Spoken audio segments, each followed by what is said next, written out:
안녕하세요. 사연에 빠지다의 DJ 민영입니다. 오늘도 두 가지 사연 준비되어 있으니 끝까지 함께 해주시고요. 구독과 좋아요 버튼도 눌러주세요. 그럼 오늘의 사연 바로 만나볼게요. 안녕하세요. 저는 대기업에서 팀장급으로 근무하고 있는 40대 직장인 여성입니다. 최근에 회사에서 심혈을 기울여 준비하고 있던 프로젝트를 성공적으로 마무리했어요. 그 덕에 회사 내 입지가 더욱 넓어진 탓에 요즘 어깨가 제법 무겁습니다. 주변에서는 입사조차 쉽지 않다는 대기업에서 끝까지 살아남아 여자로서는 드물게 승진까지 해내고 고연봉자로 사는 제 삶을 부러워하시는 분들도 많으십니다. 하지만 큰 대가에는 큰 책임이 따른다는 말이 있듯이 그 면면을 들여다보면 제 삶도 결코 쉽지는 않아요. 그렇다고 남들이 들으면 배부른 소리로 들릴 만한 이런 말을 함부로 하고 다닐 수는 없으니 이것도 참 애매하더라고요. 이런 제 남모를 스트레스를 해소하는 방법으로 최근에 택한 것이 바로 이 채널을 통해 다양하게 살고 계시는 여러분들 이야기를 듣는 거예요. 보내주신 귀중한 사연을 듣고 있자면 사람은 저마다 각자의 무게를 지고 사는구나. 나만 이렇게 아등바등 사는 건 아니구나 싶어 마음의 위로를 받을 때가 많습니다. 아무리 저 잘난 맛에 살아가는 저라고는 하지만 세상에 태어난 이상 저 혼자 살아갈 수는 없으니 부대끼는 많은 인연들이 있죠. 결혼 생활 또한 마찬가지였습니다. 누구나 결혼할 때는 평생 신뢰할 수 있는 상대방과 안온한 집에서 함께 지낼 수 있길 기대하죠. 하지만 제 마음이 그렇다고 해서 상대방 마음도 반드시 그런 것만은 아니더군요. 이 은혜도 모르는 놈아. 네 주제에 감히 내 옆에 안 붙어있으면 이런 호사가 가능하긴 해? 제 분수에 넘치는 호강 시켜줬으면 정신 똑바로 차리고 살아도 모자랄 판에. 왜? 이렇게 사는 거 겪어보니까 이게 꼭 진짜 네 거라도 된 줄 알았어? 내가 참 기가 막혀서. 여보, 내가 정말 잘못했어. 내가 잠깐 미쳤었나 봐. 당신 같은 여자를 놔두고 내가 정말 돌았었어. 제발 한 번만, 딱 한 번만 용서해줘, 어? 용서 같은 소리 하고 있네. 그래, 네가 나 같은 여자 아니면 언감생심 이 호사를 어떻게 부리고 살았겠어. 지금 너 있는 그 자리가 딱 네 수준에 어울리는 자리니까 염치 없이 욕심부리 생각하지 말고 네 분수에 맞게 살아. 저보다 가진 것은 한참 적더라도 사람만 괜찮으면 그런 것쯤은 중요하지 않다고 생각하던 때도 있었습니다. 하지만 10길 물속은 알아도 한 길 사람 속은 알 수 없다는 말을 왜 예로부터 진리로 여겼는지 저는 그걸 결혼 생활을 통해 여실히 느낄 수 있었어요. 사람 참 눈에 보이는 게 다가 아니더라고요. 여기까지만 들어도 제 결혼 생활이 얼마나 파란만장했을지 직감이 가시나요? 오늘 제가 여러분께 들려드릴 이야기는 그런 제 결혼 생활에 대한 이야기예요. 저는 무남 동녀 외동딸입니다. 흔히 외동딸이라고 생각하면 집안에서 하나 있는 딸 자식 고이고이 곱게 기른 귀한 자식을 떠올리기 쉽지만 안타깝게도 제 유난 시절은 그러지 못했어요. 저의 집은 좋게 표현해도 유복하지 못했고 있는 그대로 표현하자면 콩가루 그 자체였습니다. 아비라는 인간은 철마다 바깥에서 여자를 가르치우는 인간 말종이었어요. 저희 집 자식이 저 하나뿐인 것도 하나 있는 자식 귀하게 키우자는 마음가짐과는 거리가 멀었죠. 늘 그렇듯 여자가 많았던 제 부친이란 사람이 자기 보기에 신부감으로 썩 괜찮다고 판단했던 저희 엄마를 꼬여내 속전속결로 결혼한 이후 저 하나 낳고는 내도로 바깥으로만 돌았으니까요. 그래도 여러 여자 거쳐갈 만한 반반한 상판댁이 가지고 있었던 아버지한테 홀랑 넘어간 엄마는 제대로 된 남자라고는 만나본 적이 없었어요. 그나마 아버지와 짧게 연애한 후로 곧장 시집와 저를 낳았으니 남자라고는 아버지밖에 몰랐습니다. 그렇다고 이게 순정적인 사랑이었냐 하면 그런 순애보와는 거리가 멀었죠. 이 정신 나간 놈아, 이 발정난 놈아.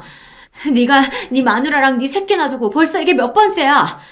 너 진짜 나 죽는 꼴 보고 싶어? 그래? 어? 이 여자가 진짜 애 다 듣는데 못하는 말이 없어. 그렇게 애 듣는 게 무서우면 네 놈이 행실을 똑바로 했어야지. 이거 놔! 아버지라는 인간은 잠잠해질라 싶으면 또다시 새 여자와 노닥거리고 그렇게 아버지의 여자가 바뀔 때마다 죽는다며 난동을 피우는 어머니였습니다. 사실 제가 생각하기에 진짜 죽을 생각은 없었을 거예요. 항상 아버지가 집에 들어올 때만 식칼을 사납게 휘두르며 자살소동을 피웠지만 슬쩍 실금 그어 피 비치는 정도 외에는 스스로 치명상을 입힌 적이 단 한 번도 없었으니까요. 그저 아버지 잡기 위한 쑤였을 겁니다. 1년에 며칠 집에 들어오지도 않는 아비라는 사람 들어오는 날만 쏙 골라서 그 난장을 피웠으니 말입니다. 어린 제 눈에 그런 부모가 얼마나 지긋지긋했을지는 설명을 하지 않아도 충분히 이해를 하시겠죠. 처자식 내팽개치고 밖에 나가 여자 노름한다고 세월 가는 줄도 모르는 책임감이랑은 코딱지만큼도 없는 아비는 말할 것도 없었지만 어머니라고 더 나을 것도 없었습니다. 하나 있는 자식한테 관심이 없기는 어머니도 매한가지였으니까요. 그나마 저한테 관심을 줄 때는 그런 콩가루 부모 밑에서도 어떻게든 악착같이 제 몫을 해내야겠다고 전교 1등 성적표를 들고 올 때 정도였습니다. 아이고 그래. 서인이가 그래도 나 닮아 제 밥벌이는 제대로 하고 살겠구나.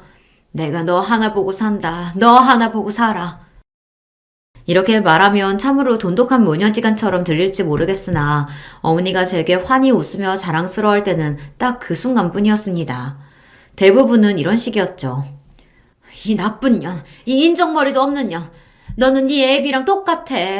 어미가 이렇게 죽을 똥 말 똥 개고생을 해줘서 키워줬으면 너는 당연히 내 편을 들어줘야지. 어미가 싫은 소리 좀 했다고 불만을 덕지덕지 붙이고 앉아있는 저 꼬라지 좀 봐. 지 애비 똑 닮아가지고. 네, 술만 들어가면 아버지를 비롯한 온 세상 전체를 저주하며 온갖 폭언을 쏟던 어머니였습니다. 그 폭언의 대상에 저라고 빠져있지 않았죠.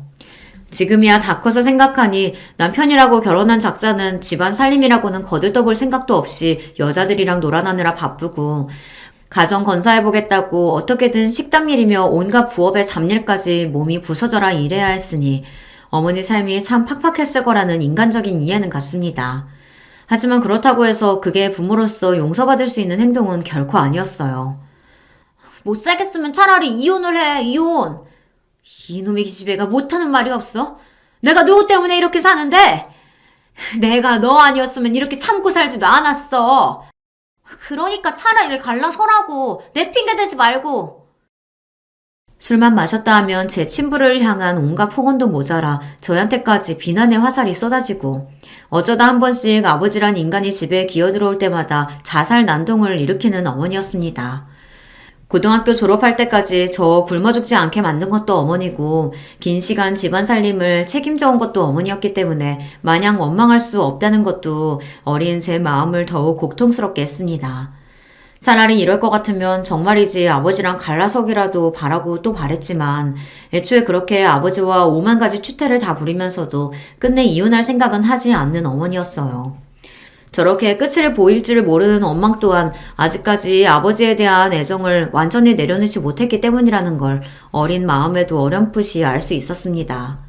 저런 것도 사랑이라고 생각하면 정말 끔찍했어요.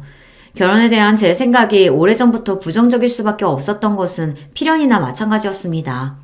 그나마 간간히 들려오던 아버지도 저 중학교 3학년 이후로는 완전히 소식이 끊어지고 어머니도 좀 잠잠해졌습니다. 희한하게도 아버지와 그렇게 죽일 듯 싸우는 게 꼭 어머니 삶의 원동력이라도 되었던 것 같아요. 아버지가 저희 인상에서 완전히 사라지자 저는 술에 취해 제게 폭언을 퍼붓는 일도 일어나지 않았죠. 그나마 딱 고등학교 때에 맞춰서 사라져준 덕분에 대학 입시 공부나마 정신 시끄럽지 않은 상태에서 할 수 있었던 게 다행스럽게 여겨졌습니다. 하지만 그 와중에도 어머니 정신은 날이 갈수록 메말라갔어요. 너는 나같이 미련한 여자랑은 달라서 독한 구석도 있고 네 앞가림 정도야 너 알아서 할 테니 크게 걱정은 없다. 어미가 돼서 제대로 해준 것 하나 없어. 미안하다. 서희야.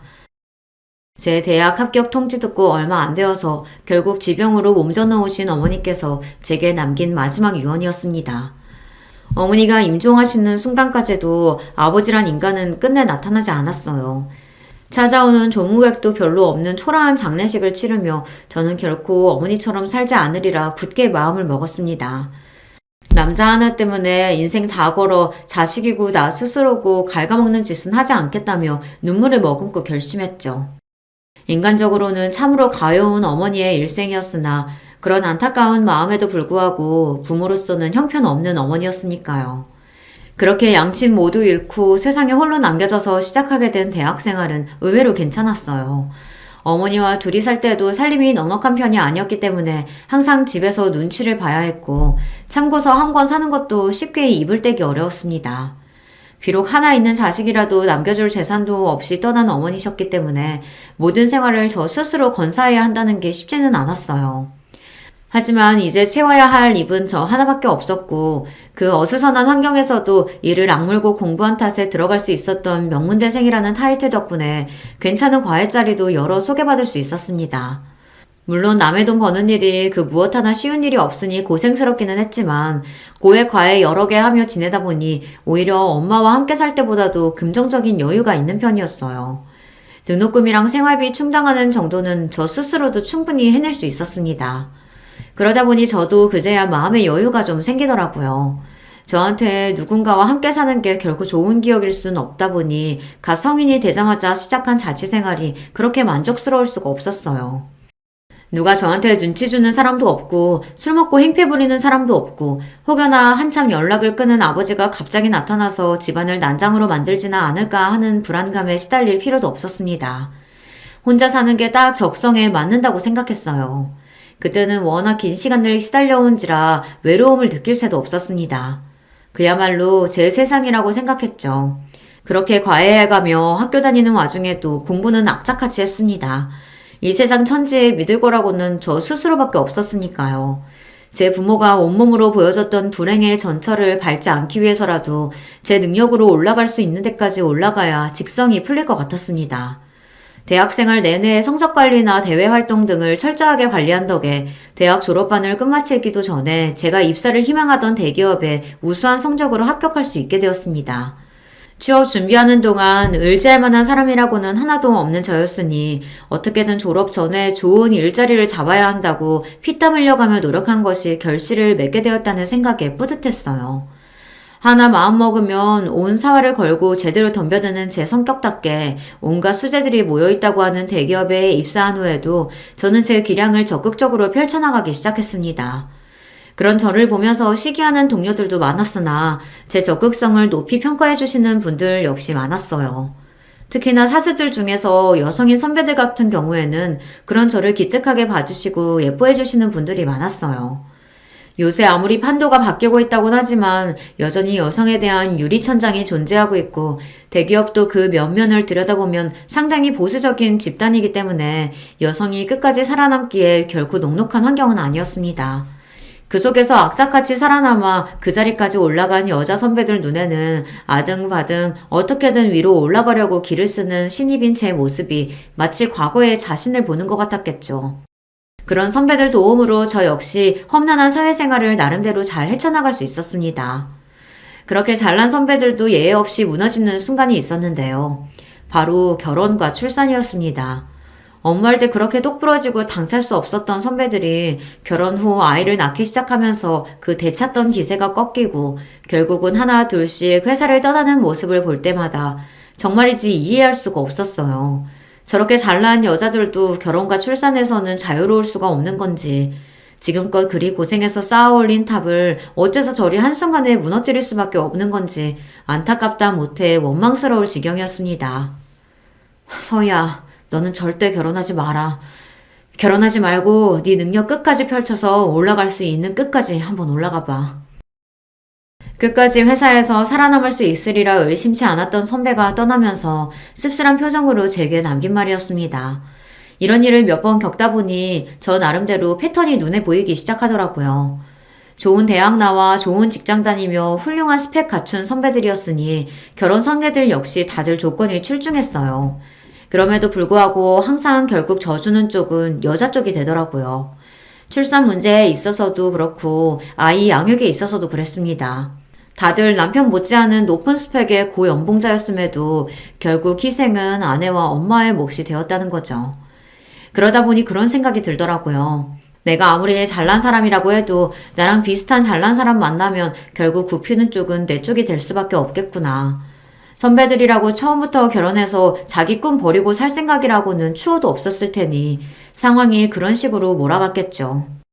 잘난 아들 둔 시댁에서 아들이 며느리한테 기죽어 사는 꼴 보고만 있을 리도 없었을 겁니다. 결혼에 대한 제 생각이 더더욱 부정적으로 바뀔 수밖에 없었어요. 결혼이 제 커리어에 결코 득이 되지 않으리라는 생각은 물론이었습니다. 만약 결혼이라는 걸 하게 된다 할지라도 저 잘난 줄 알고 아내 이상을 당연하게 생각하는 남자보다는 차라리 저보다 조건이 좀 떨어져도 제가 계속해서 성공 가도를 달리는 게 오히려 이득이라는 걸 판단할 수 있는 최소한의 계산은 할 줄 아는 남자가 차라리 나을지도 모르겠다는 생각을 하게 된 거죠. 아마 남편을 선택했던 이유도 무의식 중에 제가 그런 생각을 가지고 있었기 때문일 겁니다. 남편은 당시 제가 진행하고 있던 프로젝트의 연계에 참여한 거래처 말단 직원이었습니다. 조주희 뭐해? 얼른 인사드려. 이번 프로젝트 총 책임자셔. 안녕하십니까. 잘 부탁드립니다. 그래요. 우리 잘해봅시다. 저보다 한 살이 어린 남편이었어요. 사실 사회에서 나이 차이 한 살 나는 거야 나이 차이가 난다고 말하기도 민망한 수준입니다만 저 나이를 먹고도 함께 온 자기 상사 눈치를 봐가며 어리바리 사회 초년생 티를 미처 벗지 못한 모습이 꼭 한참 동생같이 느껴졌습니다. 나중에 알고 보니 대학 졸업하고 나서도 취업한다고 꽤 고생한 탓에 취준생 시절을 제법 길게 보냈다고 하더라고요. 3년 넘게 취업에 매달린 끝에 간신히 들어가게 되었다는 회사가 바로 그 프로젝트에 참여했던 저희 하청업체였던 거죠. 한마디로 스펙이나 조건이나 저한테는 될 것도 아니었습니다. 그래서 처음에는 이성이고 뭐고 고려할 생각조차 해본 적이 없었습니다. 언감생심 저한테 마음을 품을 거라고는 상상조차 못했고요. 프로젝트 준비하면서 그쪽 업체에서 저희 쪽으로 외근을 나올 일이 잦아졌어요. 저 마실 음료나 간식거리 준비하면서도 유독 제 취향에 맞춰 정성껏 준비를 해도 그저 제가 이 프로젝트 총 책임자이니 아무래도 제 눈치를 가장 많이 보겠지 하고 대수롭지 않게 생각했죠. 그랬기에 프로젝트 끝날 무렵 얼굴이 시뻘개져서는 버벅거리며 제게 마음을 고백하는 남편한테 놀라다 못해 조금 어이가 없을 지경이었어요. 그전까지는 그런 쪽으로는 전혀 생각을 해보지 못했으니까요. 이런 어이없는 작업에 어처구니 없게도 넘어간 것이 두고두고 제 인생의 골칫거리가 될 줄은 그때는 몰랐었죠. 한 가지 변명을 하자면 그 당시 시기가 안 좋기도 했습니다. 앞에서 언급했듯이 제가 회사에서 입지를 넓히면 넓힐수록 제가 의지하고 믿어왔던 여자 선배들은 거의 자취를 감추고 있었어요. 평소에 주변에 믿을 만한 어른이 없어서인지 입사하고 나서 저를 마치 친여동생처럼 생각하고 의지를 북돋아 주었던 선배들에게 저도 모르게 마음을 많이 주었나 봐요. 그 와중에 저는 나날이 승승장구하고 있으니 주변의 건재도 예전보다 더해졌습니다. 위로 올라가면 올라갈수록 각자 원하는 자리를 차지하기 위해 상대방에게 얼마나 치졸해 줄 수 있는지를 몸소 겪게 되니 직장 생활에 대한 피로도가 상당했습니다. 그렇다고 이걸 친구들 만나서 해소하기도 쉽지 않았어요. 저도 이제 나이가 차고 있으니 결혼을 고려하고 있던 친구들은 이미 거의 결혼해서 가정생활을 시작해 바쁘게 지내고 있었습니다.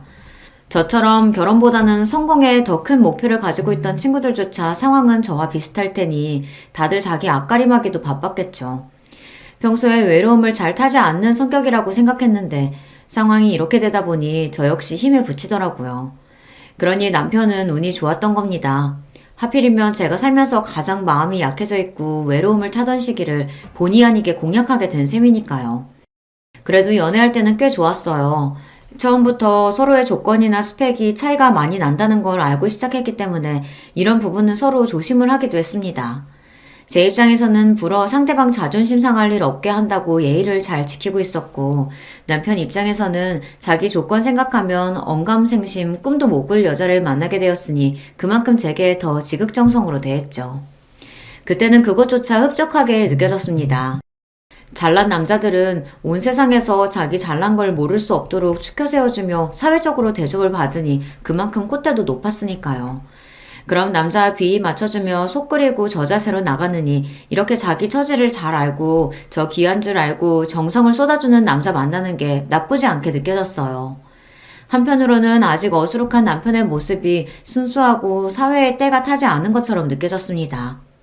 정작 그런 외적인 부분만 생각하고 거기에 맞춰 상대방 생각을 끼워 맞췄으니 돌이켜 생각하면 순진한 건 제 쪽이었는데 말입니다.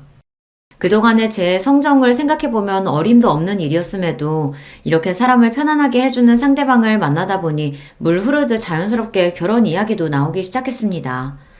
하지만 그렇다고 제가 완전히 정신을 놓고 있는 건 아니었으니 호락호락 넘어갈 저는 아니었어요. 은근슬쩍 결혼에 대해 운을 띄우는 남편 말에도 제 입장은 단호했습니다. 강우 씨도 나 일하는 거 봐서 알겠지만 여자가 대기업에서 이만큼 살아남는 거 결코 쉬운 일 아니야. 나도 정말 죽을 각오로 노력해서 여기까지 왔고 난 이런 거 쉽게 포기할 생각 절대로 없어. 그럼요. 저도 서희 씨 그런 모습이 너무 멋있어서 거기에 반했는데요. 저 결혼했다고 아내 집안에 들어앉히고 희생 강요할 생각 절대로 없어요. 남편이 그렇게 말해줄 거라고 예상을 하기는 했지만 그럼에도 결혼은 쉽게 생각할 문제는 아니었습니다. 하지만 남편 역시 집요했어요. 서희 씨, 그런 걱정은 정말 안 해도 돼요. 서희 씨 같이 능력 있는 사람이 결혼한다고 자기 능력 제대로 펼치지 못하는 게 국가적인 낭비 아니겠어요? 결혼해서 우리 사이에 아이가 생긴다고 해도 아이 육아도 전적으로 제 쪽에서 맡을 거예요. 저도 그렇지만 저희 엄마도 얼마나 애들 좋아하시는데요. 그리고 누가 생각해도 능력 있는 서희 씨가 사회생활 더 열심히 해서 벌어오는 게 훨씬 이득이죠. 안 그래요? 그러니까 제가 전에 생각했던 주제 파악 잘 되는 남자가 딱 남편이었어요. 제가 결혼만 해주면 뭐든 다 해줄 것처럼 구는 남편에게 여자로서 으쓱한 마음도 들었어요. 저런 사람이라면 결혼해서 같이 사는 것도 나쁘지 않을 것 같았습니다. 제가 결혼해서 소대를 볼까봐 결혼에 소극적이었던 거지, 결혼해서 잘만 살 수 있다면 그게 보장만 되어 있다면야 그리 못할지도 아니라는 생각이 들었습니다. 그렇기에 가랑비에 옷 젖듯 남편 말에 조금씩 귀가 팔랑대던 저는 결국 남편의 청혼을 수락하게 되고 만 거죠. 우리 강우가 애가 너무 순해서 결혼해서 자기 부인한테 꽉 잡혀 사는 건 아닐지 몰라. 내 생각은 좀 그렇네. 그런 아들도 아들이라고 아들 가진 유세를 며느리감 처음 보는 자리에서부터 부리려드는 시어머니였습니다. 하지만 저도 이 정도 상황을 예상하지 못했던 건 아닙니다. 제 나름대로는 사전에 준비를 단단히 했어요. 강우 씨가 좋은 사람이고 결혼해서도 변함없을 사람이라고 생각했기 때문에 승낙하긴 했지만 그렇다고 내가 결혼했다는 이유만으로 얌전히 참고 살지만은 않을 거야. 특히나 시댁 문제로 서로 곤란한 일이 생기거나 내 쪽에서 일방적으로 희생을 감수하거나 해야 할 때 나 절대로 가만히 참고 있지 않을 거야. 그런 식으로 사느니 결혼 안 하는 게 낫다고 생각해 나는. 그럼요. 그런 문제는 걱정하지도 말아요. 내가 확실하게 커버쳐 줄게요. 제 어머니가 저 한번 길들여보겠다고 기싸움을 걸었다가는 아예 결혼 자체를 엎어버릴 생각을 하고 있는 저였으니 남편이 단단히 약속을 해주었습니다. 역시나 은근슬쩍 잘난 며느리감 앞에서 딴지를 걸려고 드는 자기 어머님에게 남편이 대번에 말했어요. 엄마, 그러지 마시라니까. 우리 서희 씨 스펙 생각하면 나 같은 사람 상대해주는 것만 해도 내 입장에서는 감지덕지야. 우리 고마워해야 한다고. 저 사람만큼 능력 있고 조건 좋은 사람들 주변에 많았을 텐데 그런 거 하나도 안 따지고 사람 하나만 보고 나 같은 사람 믿고 여기까지 와준 사람이야. 그럼 엄마도 나 생각해서라도 더 잘해줘야지. 결혼 전부터 벌써 제 아내 편을 단단히 드는 아들을 보고 좀 괘씸했는지 시어머니 형 얼굴이 당혹감으로 붉어졌으나 죄다 맞는 말이니 더는 할 말이 없었겠죠. 제게 걸어오던 기싸움을 바로 접는 시어머니였습니다. 저기서 더 나아가 저한테 트집이라도 잡았다가는 저 역시 이 자리를 얻고 나갈 생각까지 각오하고 있었기 때문에 그저 이 정도 선에서 마무리된 걸 다행이라고 생각했어요. 그렇게 제 결혼 생활이 시작되었습니다. 신정살림은 제가 살고 있던 오피스텔에서 시작하게 되었어요. 말이 오피스텔이지 평수도 넓고 고급화되어 있는 곳이라서 둘이서 신혼살림 시작하기에는 전혀 부족함이 없었습니다. 저한테 그렇게 결혼하자는 소리를 해댔으면서도 막상 결혼 준비하려고 보니 모아둔 돈이라고는 얼마 되지도 않는 남편 사정을 고려하면 사실 선택의 여지가 없기도 했어요. 하지만 좋은 게 좋은 거라고 저 사람 조건이 저에 비해 딸린다는 거 모르고 시작한 것도 아니잖아요. 저야 원래 살던 제 집이니 제 직장에서도 가깝고 일하면서 처음부터 제 힘으로 마련한 제 자가였기 때문에 집에 대한 애정도 상당한 편이었습니다. 거기에 남편만 들어오면 그만이라고 생각하니 차라리 복잡한 일 없게 되어 다행이라고 생각하기로 했어요. 그도 그럴 것이 결혼 준비하게 되면 가장 골치 아픈 문제가 집 아닙니까? 요즘 집값이 어디 한두 푼도 아니고 가지고 있는 예산 내에서 두 사람 직장이나 모든 상황을 고려해서 최적의 장소를 찾아낸다는 것 또한 쉬운 일이 아니잖아요. 그런 복잡한 단계들 다 건너뛸 수 있다고 생각하니 그때는 그것도 그렇게 나쁘게만 느껴지지 않았습니다. 그래도 결혼하는 건데 남편이 몸만 딸랑 들어올 수는 없으니 혼수 명목으로 필요한 가구나 가전들을 해가지고 들어오긴 했어요. 물론 이미 제가 사용하고 있던 고급 가전들이 상당수 준비되어 있었기 때문에 남편 쪽 부담이 그리 크지는 않았을 겁니다. 보통 결혼하는 부부들 의뢰하는 남녀 역할이 바뀐 거나 마찬가지였죠. 사실상 몸만 가지고 제 집에 들어오게 된 남편이 제게 미안한 듯 말했습니다. 결혼하는데 소희 씨가 부담한 게 너무 많아서 미안해요. 지금은 비록 내가 연차도 얼마 안 되고 모아놓은 돈도 없어서 이렇게 시작하지만 살면서 나 선택한 거 후회하지 않도록 내가 정말 잘할게요. 별소리를 다 해. 괜찮아요. 나도 크게 부담한 거 없어. 살던 대로 하던 거에 강우 씨 하나 더 맞이하는 것 뿐인걸. 너무 그렇게 생각하지 말아요. 형편대로 하는 거지. 남편에게 한 말은 진심이었어요. 더 좋은 조건의 남자를 만나 결혼을 했더라면 훨씬 호화스럽게 신혼생활을 시작할 수도 있었겠죠. 하지만 저 어릴 때 살던 걸 생각하면 저 지금 이렇게 갖추고 사는 것도 제 나름대로는 호사였어요. 한마디로 결혼 통해서 한몫 잡아볼 생각은 애초에 해본 적도 없다는 거죠. 무엇보다 결혼은 생활인데 그런 것보다는 함께 살면서 제 마음 편안하게 해줄 사람 만나는 게 더 중요하다고 생각했습니다. 결혼하면서 복잡한 일 겪을 생각은 없었기에 결혼식도 최대한 간소하게 하기로 했어요. 아시다시피 제가 친정이랄 게 없지 않습니까? 그러다 보니 자리 채워주실 만한 일가 친척분들 제대로 연락되는 분들도 없었고요. 저희 쪽 하객이라고 하면 제 가까운 친구나 지인들 제외하곤 일하면서 만난 회사 인맥들이 전부였죠. 물론 제 직급이다 보니 거래처 쪽이나 하청업체 쪽에서 제게 눈도장이라도 찍으려고 은근히 결혼식 초대를 바라기도 했습니다. 하지만 저는 굳이 그런 사람들로 북적거리며 시끄러운 결혼식을 치르고 싶지는 않았습니다. 제 말이라면 무조건 옳다는 소리부터 하는 남편이다 보니 저희 둘끼리는 의견 일치가 잘 되었어요. 문제는 시어머니였습니다. 그래도 내가 하나 있는 아들 장가 보내는데 이렇게 결혼식에 조출해서 쓰겠어? 엄마는 이미 다 끝난 이야기를 왜 또 꺼내고 그래요.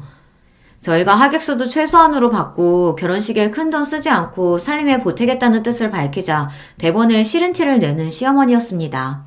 하지만 애초에 결혼식 자체가 저나 남편 주머니에서 나오는 건데 시어머니가 그렇게 싫은 티 내봤자 별 도리 없었을 거예요. 그게 정 마음에 안 들고 당신 아드님 휘황찬란한 결혼식 시키고 싶으시다면 본인이 결혼식 자금이라도 대주셨으면 또 몰라요. 아들 거의 공짜로 보내는 판에 결혼식은 신부 쪽에서 주로 준비하는 거라며 은근히 슬쩍 입을 씻으려는 시어머니였습니다. 그 속셈이 빤한데 굳이 시어머니 비위 맞춰줄 생각은 없었어요. 그렇게 결혼식 역시 저의 뜻대로 진행되게 되었죠. 결혼 초에는 참 좋았습니다. 남편이 취미가 요리라서 신혼 때는 제 낯빛이 반짝반짝해질 정도로 남편에게 잘 얻어먹고 다녔어요. 최 팀장 결혼하더니 얼굴 좋아졌네. 남편이 잘해주나 봐? 뭐 그렇죠.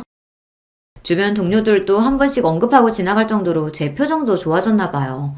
제가 생각했던 것보다 결혼 생활이 만족스럽기도 했으니까요. 강우씨, 매번 이렇게 식사 준비한다고 고생할 거 없어요. 어차피 나 혼자 살면서도 간단하게 해먹었고 우리 데이트하면서 밖에서 자주 사 먹기도 했잖아요. 우리 편한 대로 하자, 응? 내가 재밌어서 하는 건데 뭐. 서희씨 내 음식 입맛에 맞아서 잘 먹어주는 거 보면 내가 요리하는 재미도 더 생기고. 어쩜 이렇게 저한테 쏙 맞는 남자가 다 있나 싶었어요. 저는 제 마음에 차는 남자는 죽을 때까지 안 나타날 줄 알았거든요. 이런 결혼 생활이 꿈같이 느껴졌습니다. 그런 와중에 한 가지 제 심기를 불편하게 하는 게 있었다면 역시 시어머니 문제였겠죠. 며느리라고 저한테 해준 것도 없으면서 제가 당신 아들의 배는 번다는 걸 알자 은근히 제게 바라는 게 많아진 시어머니였습니다. 누구네는 며느리가 결혼하면서 명품백도 해줬다고 하던데 너는 아무래도 애가 잘 버니 명품이나 이런 것도 좀 잘 알겠네? 아니요. 저는 그런 거 하나 장만하느니 그 돈 보태서 집 마련하자고 생각했던 편이라서요. 그러니까 제 또래보다 일찍 제 집 마련도 할 수 있었겠죠? 대놓고 명품백 사달라는 말이나 다름없었으나 제가 왜요? 신혼집도 제가 해 얼마 안 되는 혼수 명목 제외하고는 집안 살림도 제가 다 마련해 놓은 거였어요. 결혼식은 또 어땠나요? 집이며 혼수며 뭐 하나 제대로 해서 들려보낸 것도 없으면서 며느리라고 폐물 하나 물려주신 것도 없는 시어머니였습니다. 이런 이야기까지 하면 치사스럽다고 생각하실지 모르겠으나 사람 심리가 원래 오는 게 있어야 가는 것도 있는 거 아니겠습니까? 그게 꼭 물질적인 게 아니라 마음 씀씀이라도 말이죠.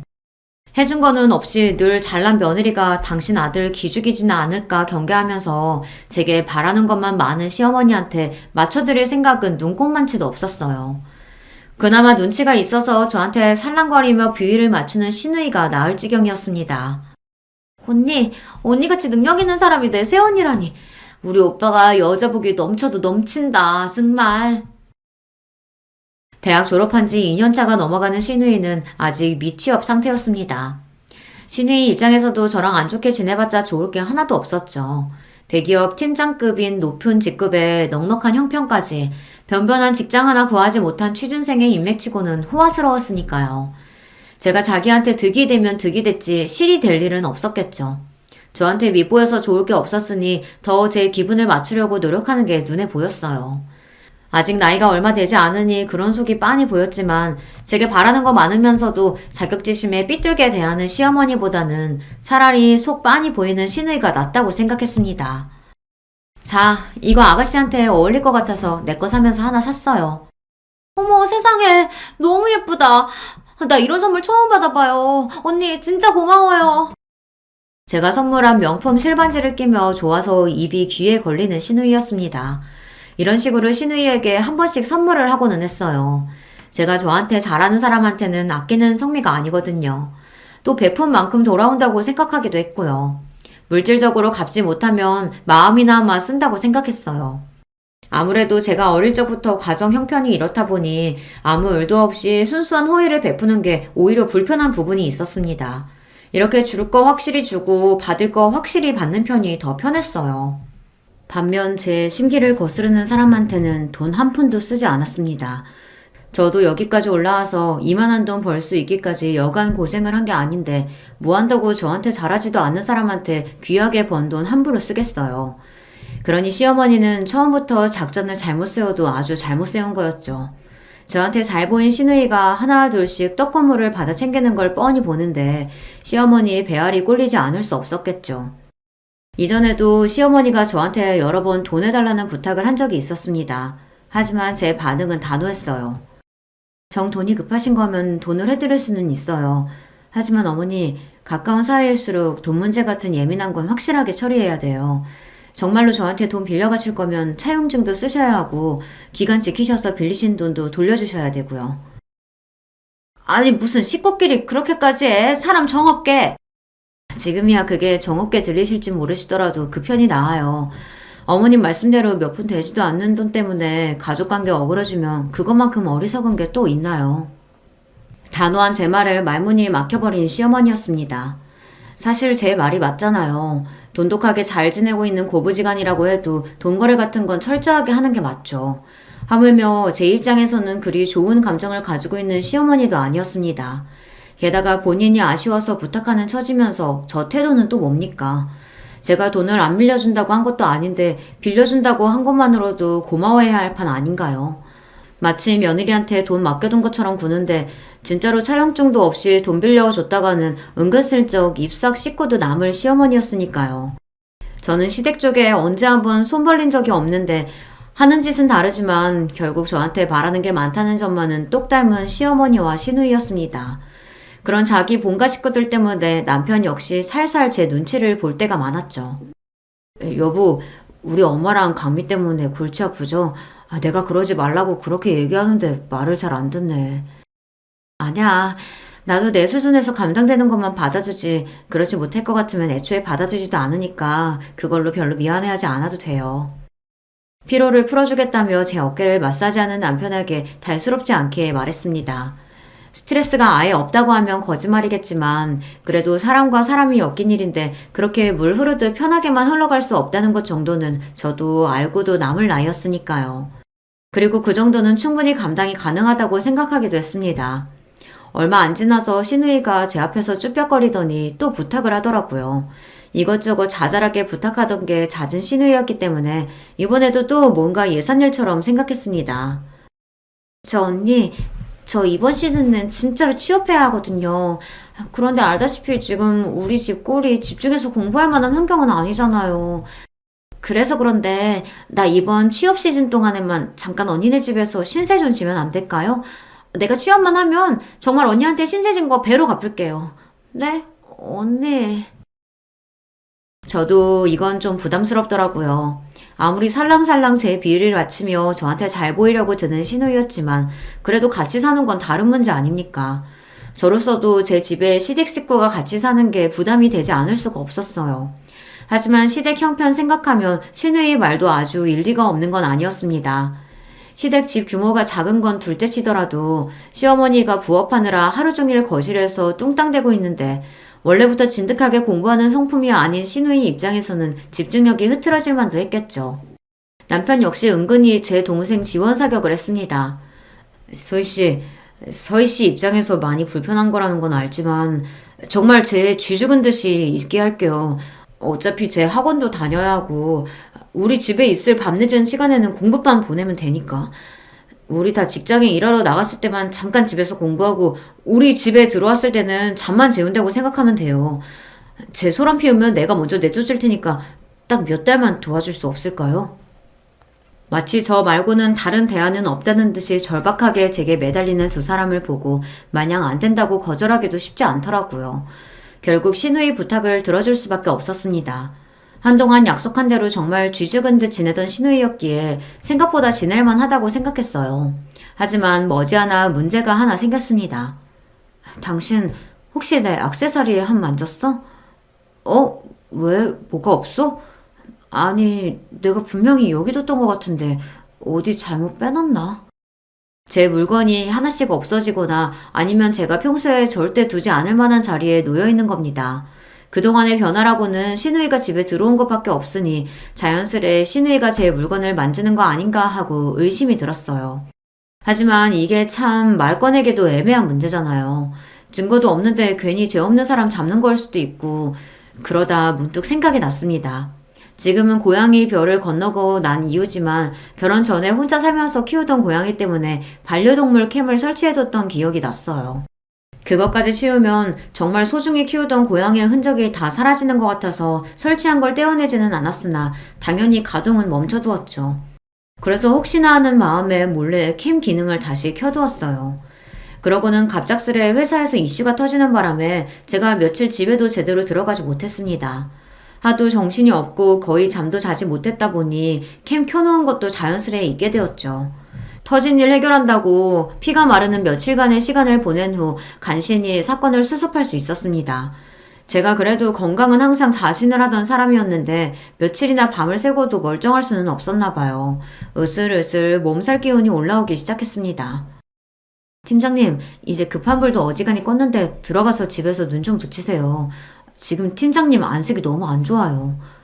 아, 그래, 그럴까? 자기들도 오늘 일찍 퇴근해, 그럼. 회사 입사하고 나서 제가 근무 시간도 채 마치지 못하고 조퇴하는 건 처음이었습니다. 그 정도로 잠이 쏟아지더라고요. 얼른 집에 가서 뜨끈한 물로 샤워하고 제 포근한 침대에 몸을 묻고 싶다는 생각밖에 없었어요. 평소에 퇴근하는 시간이 아니다 보니 집에 시누이가 있을지도 모른다는 생각은 했지만 어차피 잠만 잘 건데 그냥 조용히 내 방으로 들어가야지 싶었습니다. 남편이야 아직 퇴근하려면 한참 남아 있었고요. 그렇게 조용히 현관문을 따고 들어가서 제 방문을 열려고 하는데 순간 이상한 기척이 느껴졌습니다. 속닥거리는 말소리 같은 게 들리는데 여자 목소리였어요. 대번에 피로가 확 가실 만큼 기분이 확 나빠졌습니다. 이 시간에 지금 집에 있을 사람이 시누이밖에 더 있나요? 아니, 공부하라고 큰맘 먹고 집에 들여놨더니 자기한테 내어준 방도 아니고 왜 제 방인 안방에서 그 시각에 여자 소리가 들린단 말입니까? 순간 며칠 전부터 안방에 넣어둔 제 물건들 때문에 신경 썼던 일이 퍼뜩 떠올랐어요. 아, 내가 현장을 잡았구나 싶었죠. 네, 이걸 진짜 가만히 안 둘 거다라고 생각하며 방문을 확 열어젖혔습니다. 뭐야! 제 안방에 있던 사람이 갑작스레 문 열리는 소리에 경악해서 소리를 질렀습니다. 하지만 목소리의 주인공은 제가 예상하던 사람이 아니었어요. 바로 제 남편이었죠. 한창 회사에 있어야 할 사람이 눈앞에 있는 게 믿기지 않을 지경이었습니다. 하지만 그건 놀란 축에도 속하지 않았어요. 저를 정말 놀라게 했던 건 반쯤 벗은 내 남편 옆에서 역시 옷을 입은 둥 마는 둥한 차림으로 내 안방 침대에 떡 버티고 누워있는 웬 여자 때문이었습니다. 네, 그 여자는 바로 남편의 상간녀였습니다. 짧은 시간 동안 제 머릿속에 얼마나 많은 생각이 스쳐 지나갔는지 모릅니다. 하지만 그 생각이 다 정리도 되기 전에 제 몸이 먼저 움직이고 있었어요. 여보, 그러니까 이게 무슨 일이냐면 감히 변명을 시도하는 남편 면상에 그대로 주먹을 꽂았습니다. 희한한 소리를 내며 제 면상을 감싸주는 남편을 뒤로하고 옆에 있던 여자 머리채를 휘어잡았어요. 이가 없다! 머리채를 붙들린 여자가 소리를 지르든 말든 무서운 기세로 그 여자를 질질 끌고 현관문 밖으로 나갔습니다. 제 몸에서 어떻게 그런 힘이 솟아났는지 모르겠어요. 며칠 밤을 새고 다 죽어가는 저조차도 극도의 흥분 상태로 만든 충격적인 광경 때문이었겠죠. 감히 내 안방을 차지하고 있던 그 더러운 여자를 문 밖으로 패대기 친 후 저는 고래고래 소리를 질렀습니다. 도둑이야! 도둑이야! 그 소란에 이웃 주민들이 하나둘 문을 열고 빼꼼 내다보기 시작했어요.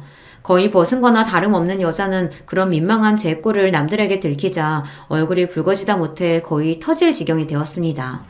그 난리를 치는 동안에도 남편놈은 나타나지 않더라고요. 거기 경찰에 신고 좀 해주세요. 제 집에 모르는 여자가 들어와 있어요. 어머 세상에 웬일이야. 평소에 오지랖 넓으시던 이웃 주민 한 분이 흥미진진한 눈으로 그 꼴을 바라보다 들고 있던 휴대전화로 경찰에 전화를 걸었습니다. 남편이란 놈이 문 밖으로 튀어나온 것도 딱 그 시점이었어요. 저 비겁한 놈이 방금까지 저랑 붙어먹던 여자는 옷도 제대로 못 걸치고 문 밖에 쫓겨나 저 수모를 당하고 있는데도 그 와중에도 제 체면은 챙기고 싶었는지 위아래 옷을 다 갖춰 입고 나왔더라고요. 하긴 마누라 속이고 감히 내 집에서 더럽게 뒹군 연놈들 의리라고는 고작 그런 거겠죠. 여보 내가 다 설명할게. 제발 내 얘기 좀 들어줘. 대번에 바닥에 무릎을 꿇고 파리처럼 두 손을 싹싹 비벼가며 제게 비는 남편이었습니다. 하지만 제가 어디 그런 꼴 두고 보고 있을 사람인가요? 제 불우한 어린 시절 이야기는 여전히 기억하고 계실 거예요. 저한테 외도는 애초에 타협의 대상이 아니었습니다. 처자식 내팽개치고 외도를 일삼던 아비와 그런 아비를 끝끝내 포기하지 못해 하나뿐인 자식에게 생채계를 남긴 어미를 떠올리면 그러려고 해도 그럴 수가 없었어요. 마침 제 발로 제 집 밖으로 걸어 나온 김에 그대로 그 둔 연놈들을 제 집에서 쫓아내 버렸습니다. 더러워서 놈과 한마디 말도 섞고 싶지 않았어요. 그대로 남편과 남편 상간녀를 집 밖에 내놓은 채 저는 집으로 들어가 문을 쾅 걸어 잠갔습니다. 수치심을 견딜 수 없었는지 질질 짜는 상간녀 울음소리가 들렸으나 그마저도 끔찍해 손님방으로 가서 문을 걸어 잠그고 이불을 뒤집어 썼습니다. 차마 저 두 연놈들 뒹군 제 안방 침대에 가서 누울 수는 없더라고요. 그러다 퍼뜩 며칠 전 반려동물용 캠을 작동시켰던 것이 기억났습니다. 영상을 돌려보는 내내 손이 떨리고 피가 거꾸로 치솟는 느낌이었어요. 그 안에는 그 더러운 인간들의 불륜 증거가 적나라하게 담겨 있었습니다. 제 집안을 마치 자기 집이라도 된양 자연스럽게 거느리는 상간녀 하는 모양새가 벌써 한두 번 저러는 게 아니라는 걸 직감할 수 있었어요. 놀라운 사실은 한 가지 더 있었습니다. 그런 남편과 상간녀와 자연스럽게 어울리던 시누이였죠. 그러니까 저만 바보였던 거예요. 제 집 마련하는데 한 푼 도움된 적도 없던 저 인간들이 제 집을 놀이터 삼아 시시덕대는 동안 정작 집주인인 저는 저 인간 같지도 않은 것들에게 놀아나는 줄도 모르고 아무것도 모르고 살았던 겁니다. 걷잡을 수 없는 분노에 휩싸여 저는 그 길로 곧장 대형 로펌에 제 이혼 소송권을 맡겼습니다. 제 상간녀와 경찰서에서 훈방조치로 풀려나자마자 제게 이혼소장을 받게 된 남편이 혼비백산에 제 집으로 헐레벌떡 달려왔습니다. 여보 내가 무조건 잘못했어. 다 내가 못난 탓이야. 그 여자 죽을 때까지 다시는 안 볼 테니까 제발 이혼하자는 말만 하지 말아줘. 내가 뭐든 다 할게. 제발 여보. 그 더러우니 못 닥쳐? 감히 네 내 집에 여자를 끌고 들어와? 여기가 네 집이니? 쥐뿔 가진 것도 없는 거지 새끼 사람 하나 믿고 걷어줬더니 감히 이따위로 뒤통수를 쳐. 네 놈이 네 상간녀 앞에서 능력 있는 와이프 그리 까내리며 놀아난 꼴 뻔히 아는데 내 집에서 여자랑 뒹굴다 걸린 현행범이 무슨 변명을 하려고 들어. 아니야. 나한테 여자라고는 당신밖에 없어. 정말이야. 그 여자는 그냥 잠깐 논 게 전부야. 잠깐 노는 년을 자기 아내 보성감까지 뒤져서 치장시켜가면서 노니? 이 자존심도 없는 놈아? 아니, 당신이 그걸 어떻게... 제게 전원 불륜 증거 영상이 사흘 밤낮을 돌려도 모자라게 차고 넘친다는 건 몰랐겠으나 자기가 한 것을 이미 본 듯이 확신하고 말하는 저를 보고 차마 말을 잇지 못하는 남편 놈이었어요. 원래도 사람 하나 빼면 볼 거 하나도 없는 놈이라고 생각했는데 애초에 그것조차 내 앞에서 꾸며낸 허상이라는 걸 알았으니 너 같은 놈 뭘 보고 내가 같이 살겠니? 가서 네 분수에 맞게 구질구질하게 살아. 이참에 그 여자랑 살림이라도 차리면 되겠네. 내가 미쳤다고 너 같은 모자란 놈을 잡아? 어디 가서 잘 살아봐.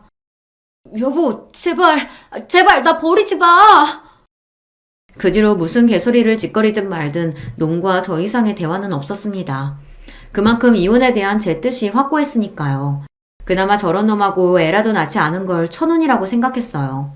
내가 할 수 있는 모든 것을 다해서 저놈 인생을 망가뜨리겠다고 이를 부득부득 갈았습니다. 없는 살림에 뜯어낼 수 있는 최대한의 위자료를 뜯어낸 것도 모자라 당장에 시어머니께 빌려줬던 돈도 소송을 걸었죠. 역시 차용증 쓰기를 잘했다고 생각하며 말이에요. 잘난 아내 만나 다니던 회사에서 어깨 좀 펴고 다녔던 놈이 쫓기듯 지방 발령을 받은 것도 제게 이혼 당한 후 얼마 되지 않은 시점에서였어요. 제가 특별히 편의를 봐준 적은 없으나 그래도 비슷한 조건이면 남편 회사를 선택했던 것이 모조리 철회되었으니까요. 같은 회사 말단 사원이었던 상간녀 역시 일자리를 잃었습니다. 잘난 마누라 덕 보며 주제에 넘치던 호사를 부리던 놈이 제 알량한 남자로서의 자존심은 조건이라고는 볼 거 하나도 없는 여자에게서 채우고 있었던 겁니다. 폭풍 같은 기세로 이혼을 마무리하고 놈을 나락으로 떨어뜨리고 나니 그제야 허무감이 밀려왔습니다. 남편뿐만 아니라 저를 기만한 시댁까지 풍비박산을 내었으니 이제 이 더러운 인연은 이갈로 떠나보내자 마음을 다잡았어요. 제게 결혼은 실수로 남았으나 저를 지금 이 자리에 이르게 한 것은 바로 이러한 실수를 최대한 빨리 털고 다시 일어났다는 점입니다. 이번에도 예외는 아니었어요. 사실 일하느라 바빠서 생각보다 이혼의 아픔이 길게 가지도 않았습니다. 제 파란만장한 결혼 이야기는 여기까지입니다. 제 이야기 들어주신 여러분 모두 감사드려요. 안녕하세요. 저는 경기도에 살고 있는 30대 후반 여성입니다. 원래는 비혼주의자였어요. 그래서 결혼할 생각이 전혀 없었는데 남편을 만나고 생각이 바뀌어 5년 전에 결혼을 했어요. 남편이 저를 너무 좋아했고 그때 저도 심적으로 힘든 일이 많았어서 남편에게 의지를 많이 했거든요. 사실 그때 저희 부모님이 돌아가셨었거든요. 사고로 돌아가시고 외동딸이었던 저는 정말 힘든 시기를 보내고 있었어요. 그때 남편이 옆에서 많이 위로해줬습니다. 이 사람이 정말 좋은 사람인지, 이 사람을 내가 정말 많이 사랑하는지 그런 걸 고민하고 깊게 생각해 볼 사이도 없이 그냥 이 남자와 결혼을 해야겠다 생각했어요. 그렇게 하지 않으면 제 스스로가 잘못된 선택을 할 것 같았거든요. 그만큼 힘들었어요. 하루아침에 가족을 잃은 거니까 당연한 거였겠죠. 처음 인사관 자리에서 시어머니는 노골적으로 저를 마음에 들어하지 않는 티를 많이 내셨어요.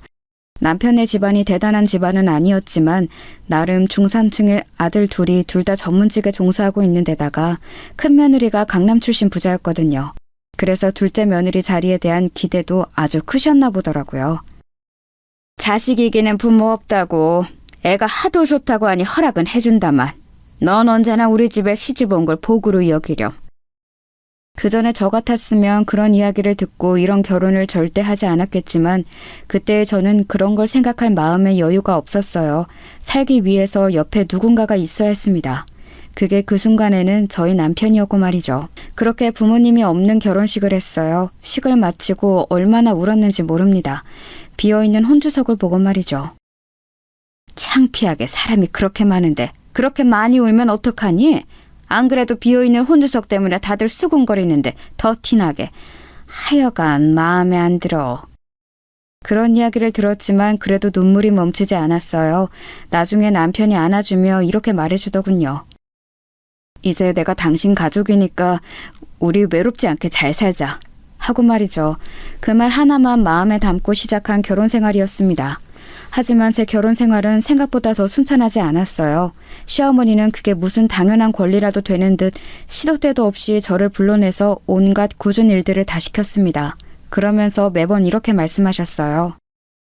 빈손으로 와서 어디 하나 내놓을 거 없는 애가 우리 애 같은 애랑 결혼했으면 이 정도는 해야 하는 거 아니겠니? 아니, 이것도 모자라지. 그렇게 정당화하시며 저를 부려먹으셨어요. 처음에는 별 생각 없이 다 했습니다. 사실 어머님의 그런 말들이 귀에 들어오는 정신 상태가 아니었거든요.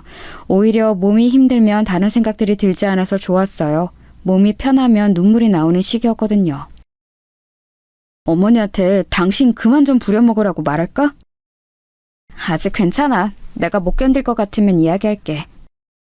그래서 그냥 남편이 그렇게 말해도 만류했어요. 지금 와서 생각해보면 그때 군말 없이 다 해준 게 제 실수였던 것 같기도 합니다. 점점 더 심해지기만 했거든요. 어머님이 그렇게 하시니 형님도 그렇게 하시기 시작했어요. 동서, 다음 주에 우리 집에 와서 음식 좀 해줄 수 있어? 네, 그럴게요. 무슨 일인지 묻지도 않고 그러겠다 했었으니까요. 그때는 말이죠. 초반에는 손님을 초대하거나 대접할 일이 있을 때만 저를 부르더니 나중에는 자기가 뭐가 먹고 싶다고 와서 해주고 가라고 하더군요. 내일 우리 집에 와서 김치찌개 좀 해주고 가. 전에 해줬던 거 그거 맛있더라. 아, 내일은 좀 힘들 것 같아요. 처음으로 한 거절이었어요. 형님과 시어머니 눈이 동그래지더군요. 너 지금 싫다고 한 거니? 아, 싫다고 한 건 아니고요. 힘들 것 같아요. 제가 내일 일정이 좀 있어서. 그게 그 말 아니니? 어디서 어른 말에 말대답이야? 너같이 집에서 놀고 먹는 애가 일정이 있을 게 뭐가 있어? 나가서 남편이 벌어다 준 돈이나 쓰면서 돌아다니려고? 어? 나는 그 꼴 못 본다. 일정이 있다는 말 하나를 저렇게까지 해석하시는 분이셨어요. 대단하시죠? 어디 놀러 가는 거 아니고 내일이 저희 엄마 생신이시라 계신곳 가보려고요. 덤덤한 얼굴로 그렇게 말했습니다. 그랬더니 시어머니 얼굴이 붉어지더군요. 본인도 부끄러웠겠죠. 아, 그런 거면 진작 말을 하지. 당연히 가봐야지. 형님의 그 말에 시어머니의 얼굴이 더 새빨갛게 달아올랐습니다. 그리고는 입을 앙 다물고는 저를 바라보더니 애써 입을 열더군요. 그 이야기를 먼저 하지 그랬니? 그런 일이 있으면 어련히 가보라고 할 거 아니냐. 사람 무안하게. 끝까지 미안하다는 말 한마디를 안 하시는 분이셨어요. 저한테 미안하다는 말을 하면 마치 엄청나게 자존심이 상하는 사람처럼 굴었습니다. 그런 생활을 5년 정도 했어요. 지금 이 사연을 듣고 계시는 분들은 정말 뭐 저런 답답한 애가 있나 싶으시죠? 하지만 저는 정말 다른 생각을 할 겨를이 없는 이 생활이 오히려 편했어요. 시어머니나 형님에게 듣는 말들이 크게 상처가 되지도 않았고 말이죠. 가끔 부모님이 안 계신 이야기가 나오면 슬펐지만 말입니다. 제가 그런 것들에 기분이 나빠하지 않을 수 있었던 이유는 확실히 있긴 했어요. 사실 저에겐 남편도 모르는 비밀이 하나 있거든요. 바로 저희 집이 엄청나게 부자였다는 사실이었습니다. 저희 아버지는 부동산을 크게 하셨어요. 가지고 계신 땅이나 건물도 많았습니다. 아버지가 살아계실 때는 제 인생을 마음대로 하시려는 것 때문에 독립을 해 나와 살고 있었어요. 부모님의 도움은 하나도 받지 않겠다고 선언하고 말이죠. 그리고 독립해서 그림을 그렸어요. 제가 원래 그림 그리는 일을 하는 게 꿈이었거든요. 아버지는 늘 공부해서 좋은 대학을 나와 판검사가 되는 딸을 가지는 게 꿈이셨고 말이죠. 그 문제로 많이 싸워서 아버지와는 사이가 좋지 않았어요. 가끔 엄마가 용돈을 주러 아버지 몰래 오신 날이면 아빠 돈은 한 푼도 안 쓸 거야 하고 화를 내며 엄마를 돌려보내곤 했어요. 지금 생각하니 모든 게 다 후회가 되네요. 좋은 방법으로 부모님을 설득할 수도 있었고 그리고 찾아온 엄마에게 그렇게 화를 내지 않아도 됐었는데 말이죠. 다시 생각하니 또 눈물이 납니다. 그때 만난 게 남편이었습니다. 그래서 남편은 제가 평범한 집안에서 자란 그냥 프리랜서 그림 작가인 줄만 알아요. 한 번도 이야기하지 않았으니까 말입니다. 일부러 이야기를 하지 않았다기보다는 그렇게 싫어라 했던 부모님의 재산을 자랑하듯 여기저기 떠벌리고 다니는 걸 할 수 없었어요. 그 재산이 마치 제 것이 아닌 것 같기도 했고 말입니다. 아주버님의 의사시거든요. 개인 병원을 차릴 때 형님 집안에서 많이 보태줬다고 들었습니다. 그 덕에 강남 한복판에서 피부과를 하고 계시고요. 근데 그 건물이 저희 아버지 건물이었거든요. 지금은 제 앞으로 상속이 되었고 말이죠. 사실 저는 몰랐어요. 제 이름으로 되어 있는 건물에 아주버님 병원이 있다는 사실을 말입니다. 건물을 관리해 주시는 분들이 따로 계시고 제 통장으로 임대료만 들어오니까 전혀 신경 쓰고 있지 않는 부분이었거든요. 그런데 주기적으로 제 재산을 관리해 주시는 분이 보고를 해주시는 과정에서 알게 되었습니다.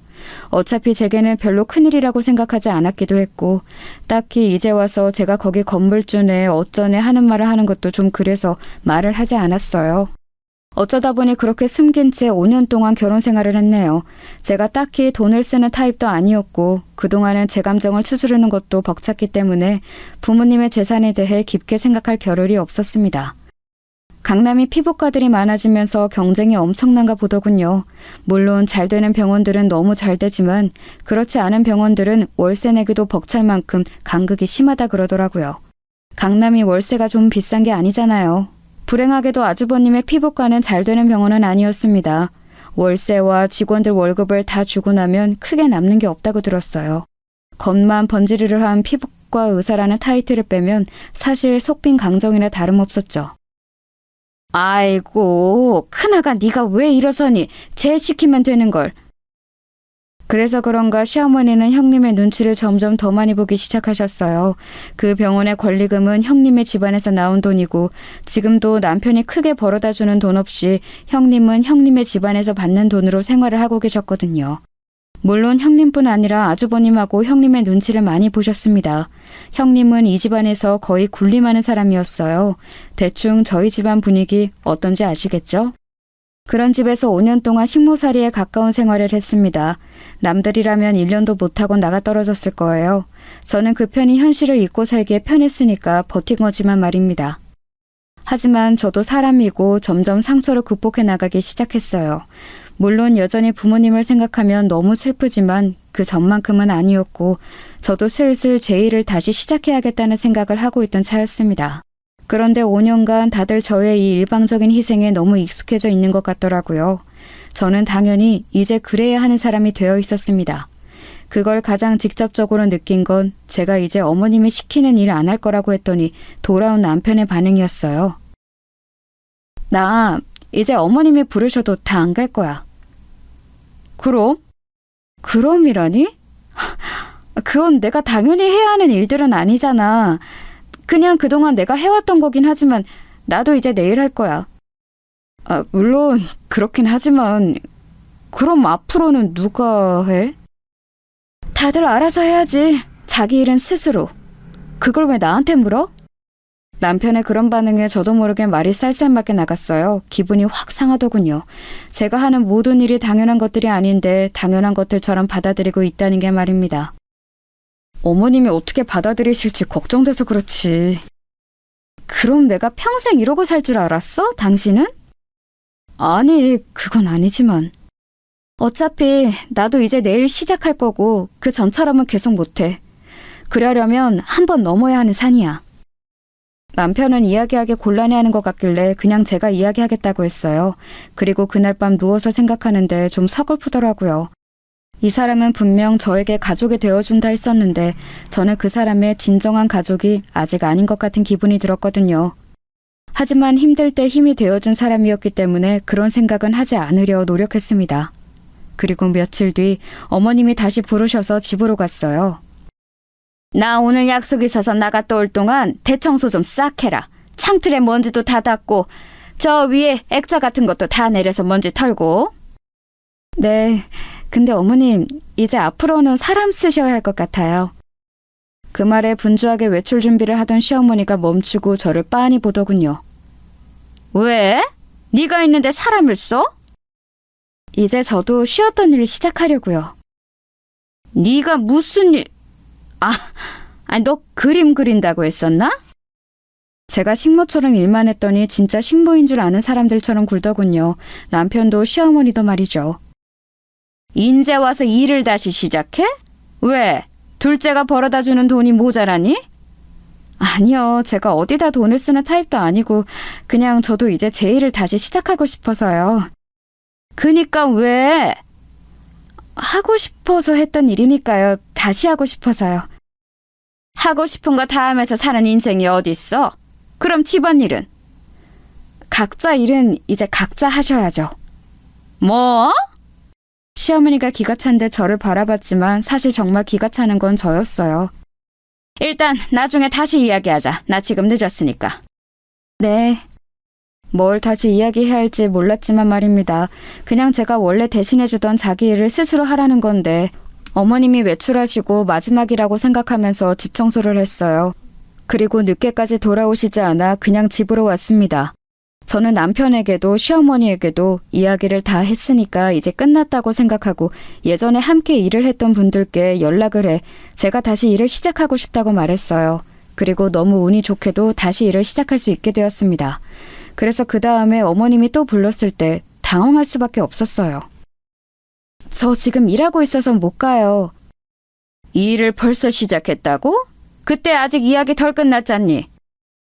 제 일이 아닌 일을 제가 여태 하고 있다가 이제 진짜 제 일이 생겨서 그만한다고 하는 게 이렇게 어려운 일인지 예전에는 미처 몰랐습니다. 시작부터 잘못된 거였더라고요. 처음부터 그러지 말았어야 했는데 말이죠.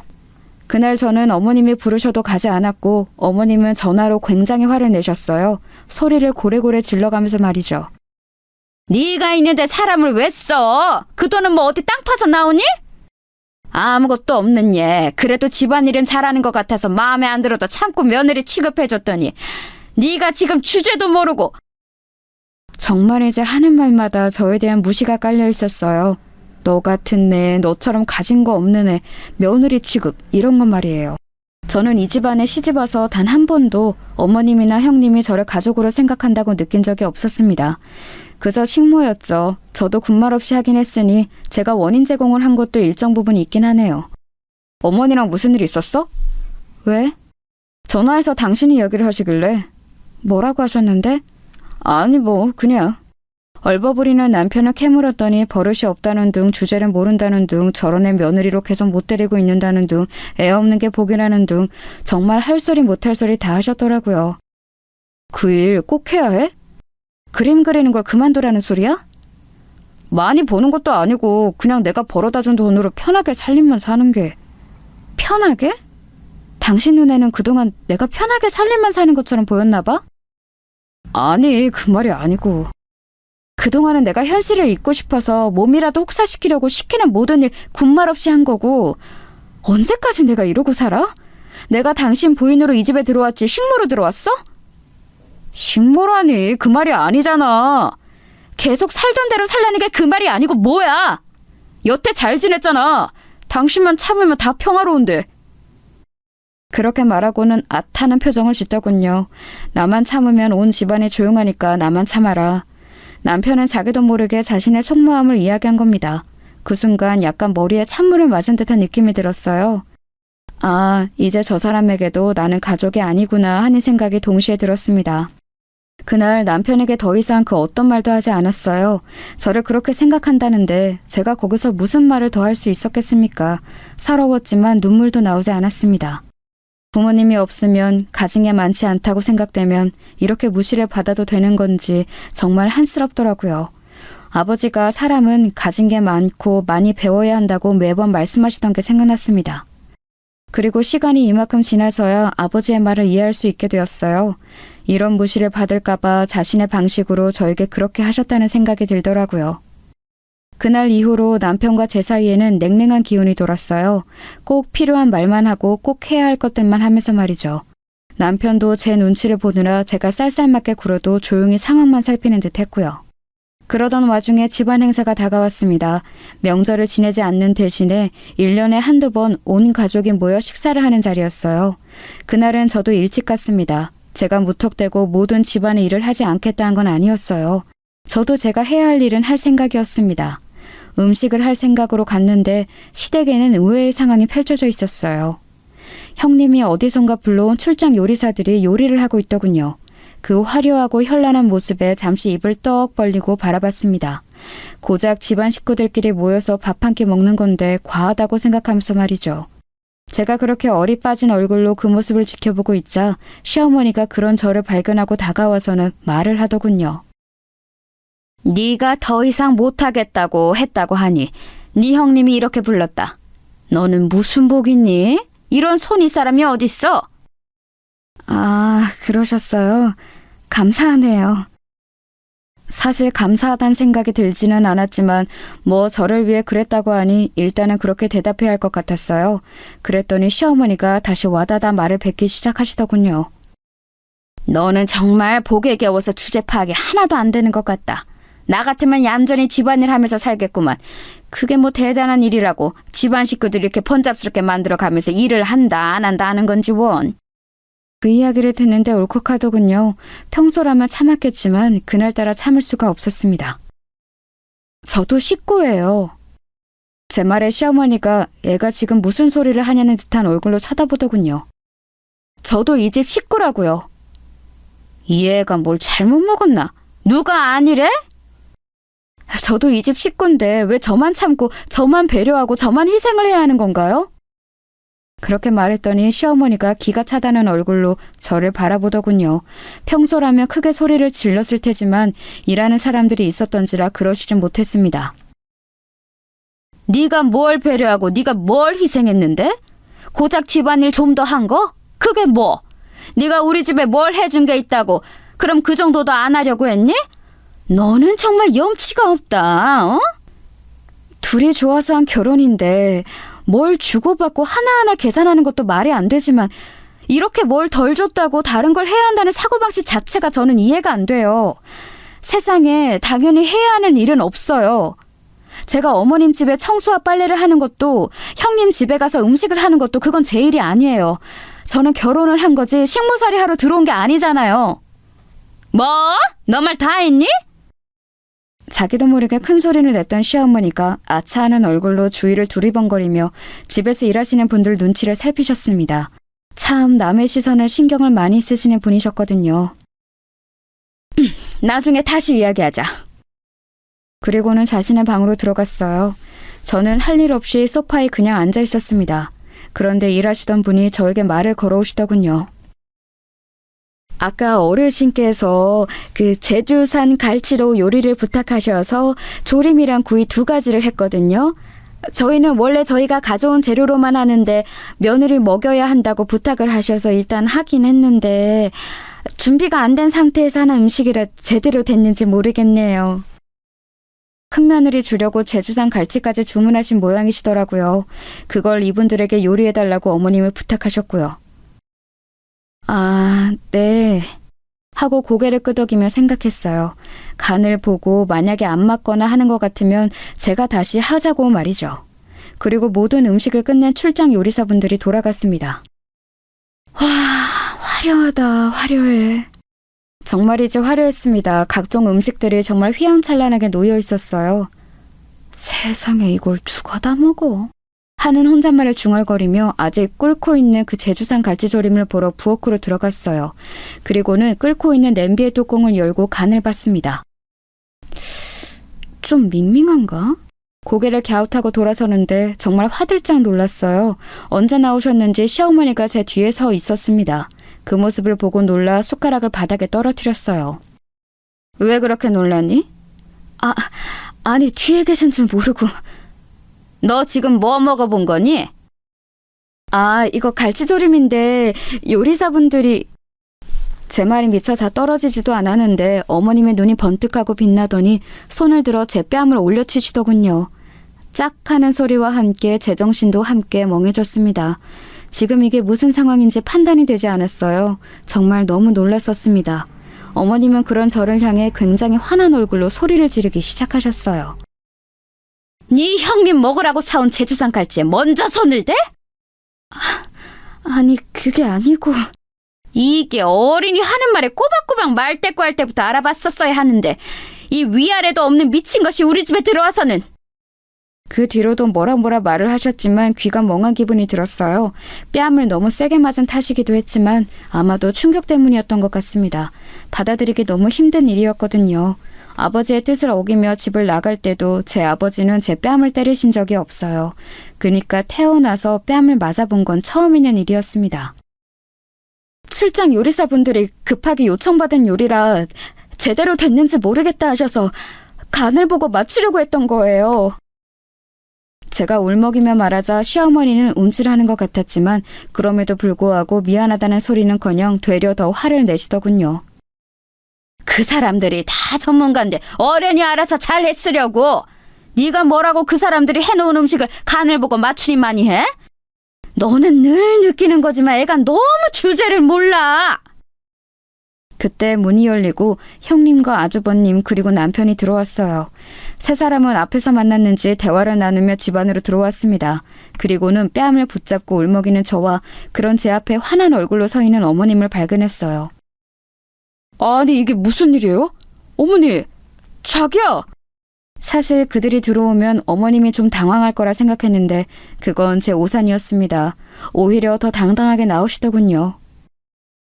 나는 더 이상 이런 며느리 내 집 식구로 못 둔다. 아니 왜 그러시는데요? 어디서 자기 주제도 모르고 감히? 그 순간 정말 제 안에서 뭔가 퓨즈가 뚝 끊어지는 느낌이 들었습니다. 더 이상은 참을 수도 없었고 참고 싶지도 않았어요. 그리고 자기 어머니를 말리기는커녕 저와 시어머니 사이에서 어쩔 줄 몰라 하며 아무 행동도 하지 않은 남편에게도 정이 뚝 떨어지더군요.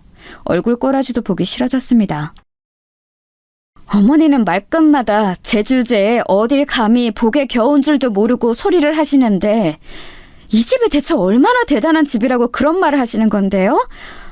누가 보면 재벌집인 줄 알겠어요. 고작 이 정도로 매번 제 주제 타령하는 것도 웃겨요. 제 말에 어머님이 정말 분노로 파르르 떠시더군요. 너 지금 말 다 했니?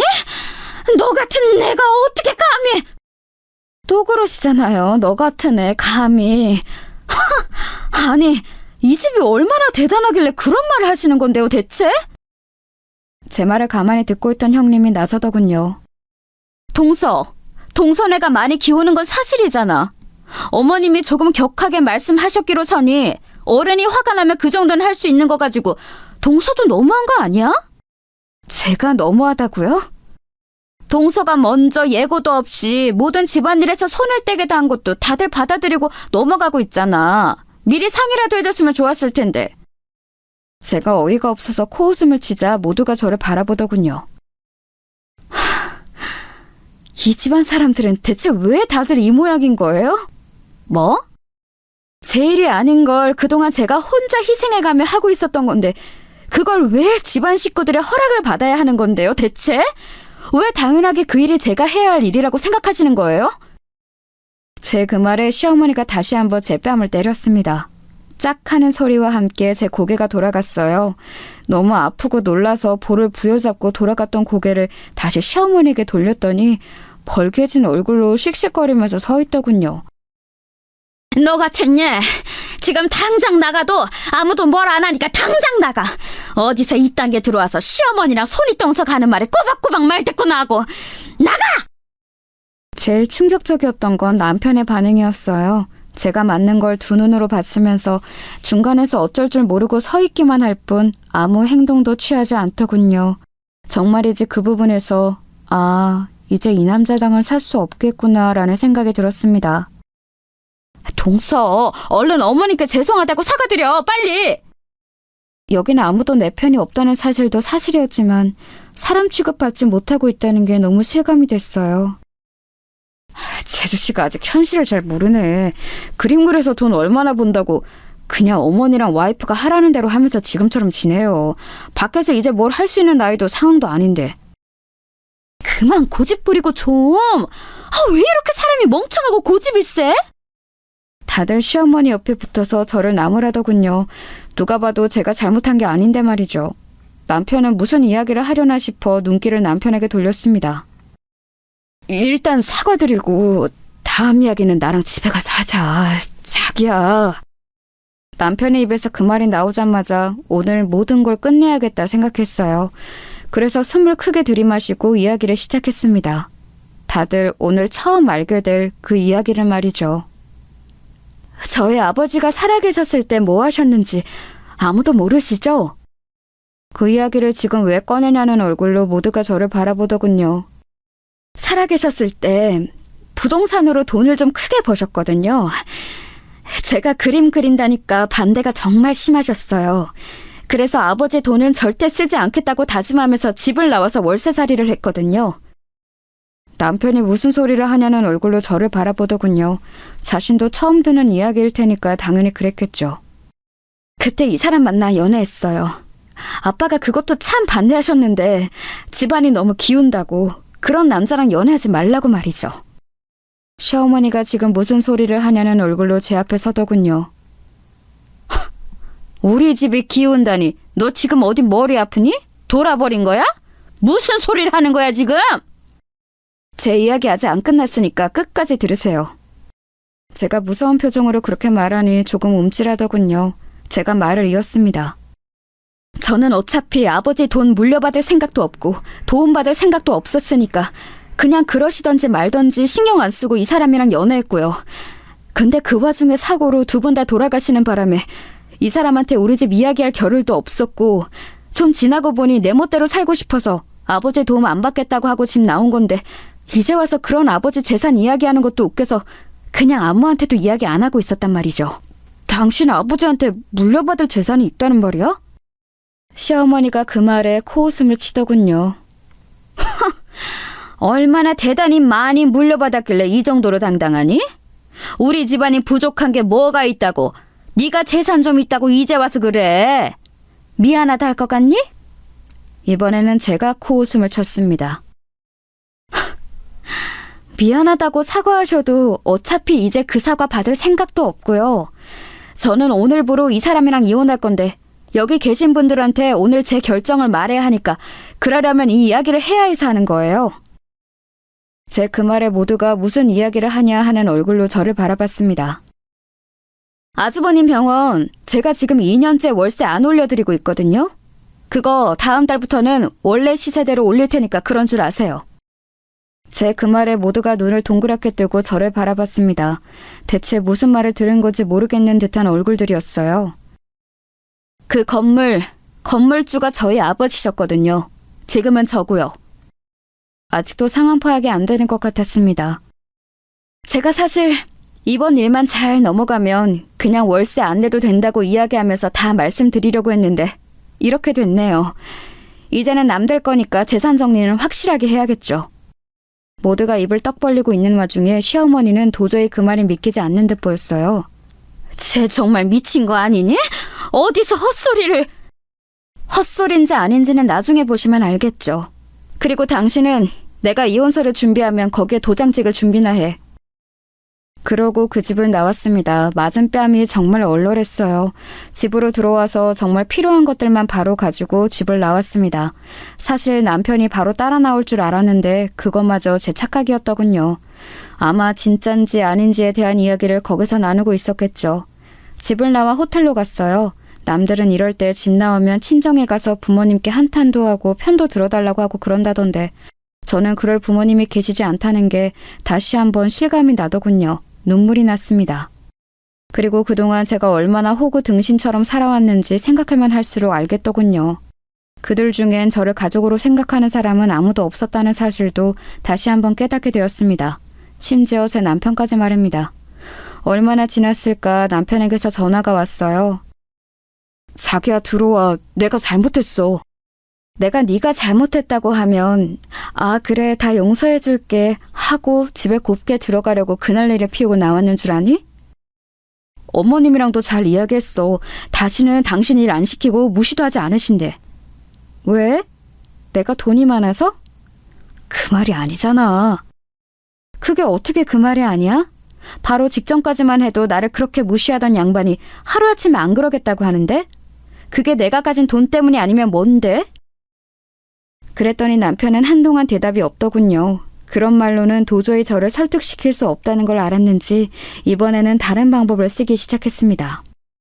설사 그렇다고 한들 그건 어머님이고 나랑 당신은 별 문제 없었잖아. 별 문제가 없어? 그건 당신 생각이고 우리가 별 문제가 없긴 뭐가 없어? 어머님 때문 아니면 우리는 잘 지냈잖아. 당신은 방관자야. 뭐? 내가 힘들어하는 거 정말 몰랐어? 몰랐다고 할 수 있어? 몰랐어도 문제지. 같이 사는 부인이 그렇게 힘들어하는데 관심조차 없었다는 말이니까. 근데 그것도 아니잖아. 당신 알았잖아. 알면서도 당신 귀찮아서 싫은 소리 하기 싫어서 지금 이대로가 편해서 나 힘든 건 그냥 모른 척한 거잖아. 아니라고 할 수 있어? 아니, 그게 아니고 나는... 오늘도 내가 어머님한테 뺨 2대나 맞을 때 당신 뭐 했어? 말리기는커녕 어머님 눈치나 봤지? 내가 오늘 거기서 당신한테 오만정이 다 떨어졌어. 뼛속까지 와닿더라. 당신한테도 나는 가족이 아니라는 사실이. 그건 어머님 앞이니까 어쩔 수 없이. 어쩔 수 없는 거 좋아하네. 그냥 시끄러워지는 게 싫었겠지. 살던 대로 살면 되는데 이제 와서 왜 저러나 싶었겠지. 아니야? 제 말에 아무 대답이 없던 남편이 작게 말하더군요. 내가 다 미안하고 잘못했어. 그러니까 한 번만 용서해주라, 어? 아니, 나는 이제 당신이랑 당신 식구들 꼴도 보기 싫어. 그렇게 가진 게 있고 없고를 따져가며 사람 대하는 거 다른 성물 같은 집안에 더 이상 소속되어 있고 싶지도 않고. 그럼 정말 이혼이라도 하겠다는 거야? 그 말에 정말 화가 나더군요. 그럼 여태 제 말을 그냥 하는 소리로 들었다는 거잖아요. 여태 뭐 들었니? 그럼 내가 이혼하겠다는 말도 그냥 홧김에 해본 소리로 들었어? 변호사 통해서 서류 보낼 테니까 도장이나 찍어! 그리고 전화를 끊었습니다.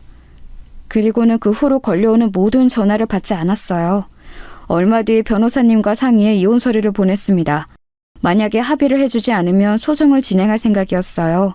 그리고 그동안 시어머니가 저에게 수없이 보내왔던 문자 내용과 여러 정황들은 저에게 상당히 유리한 증거들이라는 이야기도 들을 수 있었습니다. 이혼 서류를 보낸 날 저녁 남편은 장문의 문자를 보내왔어요. 아무리 생각해봐도 우리 사이에는 크게 문제될 게 없었던 것 같아.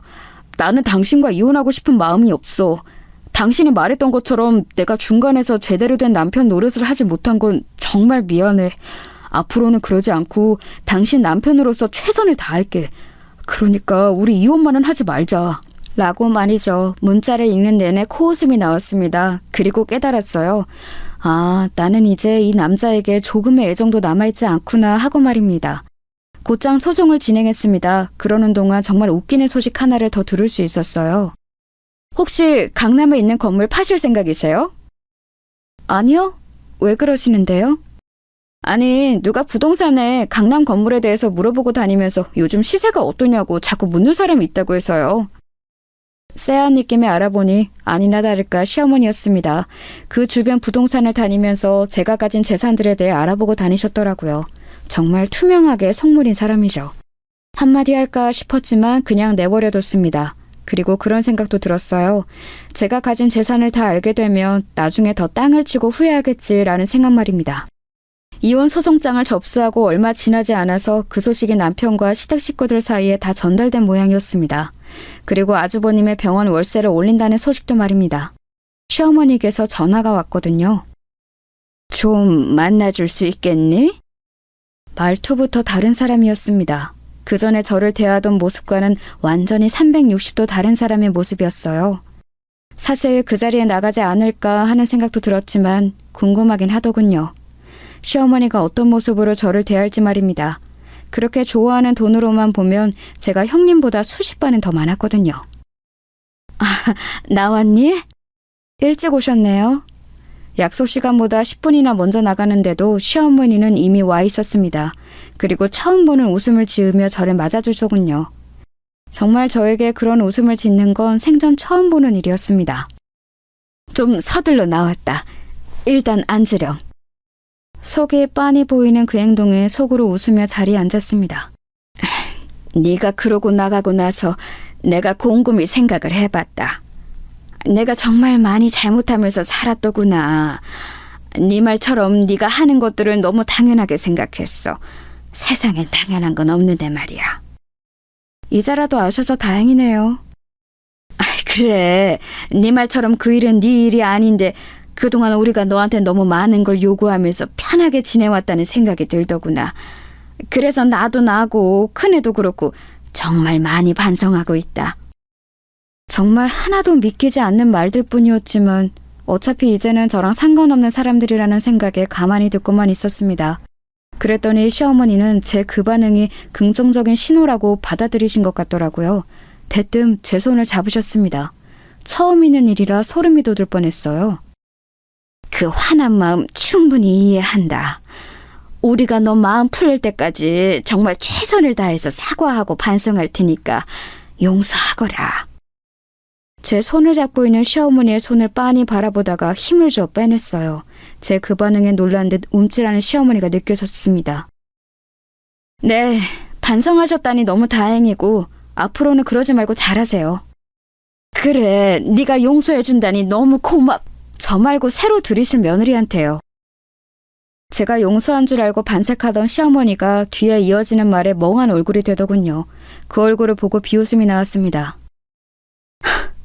제가 무슨 진짜 등신도 아니고 재산 있다는 사실 하나에 이렇게 태도가 바뀌는 사람을 어떻게 믿어요. 그리고 설사 정말로 반성을 하시고 잘못했다 생각한다 하더라도 저는 그 집안에 오만정이 다 떨어져 다시 들어가고 싶지도 않아요. 그냥 살 거였으면 그렇게 나오지도 않았어요. 제 말이 한마디 한마디 이어질 때마다 시어머니 안색이 좋지 않아지는 게 보이더군요. 성격이 워낙 지랄맞은 양반이라 억지로 참고 있는 게 보였습니다. 성질 같아서는 당장이라도 제 뺨을 올려치고 싶었을 거예요. 어머님, 부동산 여기저기 다니시면서 제 재산 알아보고 다니는 거 제가 모를 줄 아셨어요? 아니, 그건 어떻게? 제 말에 당황한 기색이 역력하더군요.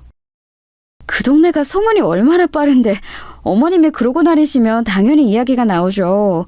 그 건물주가 가진 부동산이 얼만지 그렇게 물어보고 다니셨다면서요? 아니, 그건 나도 궁금해서 그냥. 왜요? 제가 가진 재산이 엄청나 보이니까 이제 와서 아차 싶으세요? 아깝다 싶으세요? 큰며느리 재산은 재산도 아닌데, 그쵸? 제 그 말에 놀란 듯 저를 가만 보더니 다시 한번 애써 웃더군요. 그건 그냥 어쩌다 물어본 거고, 너한테 잘못했다고 하는 건 진심이다. 믿어다오. 어머님 같으면 믿으시겠어요? 어머님 말씀처럼 이미 가지신 것도 많고 제가 얼마를 가졌던 부족함이 없는 집이라 아쉬울 것도 없으시니까 그냥 새 며느리 보셔서 여태 하셨던 거대로 하시면서 사세요. 아니면 저보다 더 돈이 많은 부자 며느리 얻으시던가요. 물론 그건 불가능하겠지만. 그리고는 자리에서 일어나며 한마디 더 덧붙였습니다. 어머님이 매번 친절하게 문자로 언제 와서 언제 일하고 가라고 말해주신 덕에 제가 소송을 쉽게 할 수 있게 됐네요. 변호사님이 그게 이혼 사유가 되고도 남는다고 하시더라고요. 참고로 제 재산은 어머님이 여기저기 물어보고 다니신 것보다 몇 배는 더 많아요. 그러니까 매일 밤 후회하면서 반성하세요. 마지막으로 그렇게 말하고 돌아섰습니다.